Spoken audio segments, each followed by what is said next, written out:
Public പ്രോസിക്യൂട്ടർമാരുടെ നിയമനത്തിൽ ഇടപെട്ട് ഹൈക്കോടതി. നിയമനം മെറിറ്റ് അടിസ്ഥാനത്തിലാകണമെന്ന് കോടതി. ജില്ലാ ജഡ്ജിമാരുടെ അഭിപ്രായം തേടണമെന്നും നിർദ്ദേശം. സർക്കാരിന്റെ കരട് സർക്കുലറിൽ കോടതി ഭേദഗതി വരുത്തി. വിവരങ്ങളുമായി ഷബ്നയാണ് ചേരുന്നത്. ഷബ്ന, എന്തായാലും കോടതി ഇക്കാര്യത്തിൽ ഇടപെട്ടിരിക്കുകയാണ്. എന്താണ് കോടതി വരുത്തിയിരിക്കുന്ന ഭേദഗതികൾ?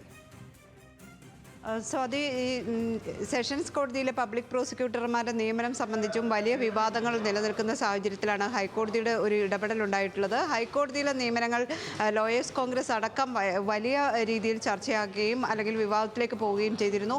ഇപ്പോൾ സെഷൻസ് കോടതിയിൽ ഈ പബ്ലിക് പ്രോസിക്യൂട്ടർമാരെ നിയമിക്കുന്നത് സംബന്ധിച്ച് അതിൽ സർക്കാർ സർക്കുലർ ഇറക്കിയിരുന്നു.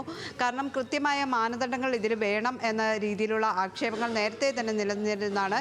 ഇതിൻ്റെ അടിസ്ഥാനത്തിലായിരുന്നു സർക്കുലർ.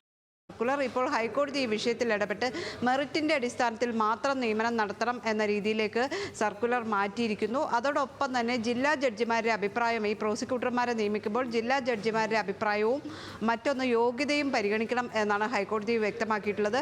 സർക്കാർ ഇറക്കിയ സർക്കുലറിൽ പ്രായോഗികമായ മാറ്റങ്ങൾ വരുത്തിയാണ് ഹൈക്കോടതി ഇപ്പോൾ ഉത്തരവിട്ടിട്ടുള്ളത്. അതുകൊണ്ട് തന്നെ ഇനി ആ രീതിയിൽ കൃത്യമായി മെറിറ്റുകളുടെ അടിസ്ഥാനത്തിൽ മാത്രം നിയമനം നടത്തണം എന്നതാണ് കോടതി നിർദ്ദേശിച്ചിട്ടുള്ളത്.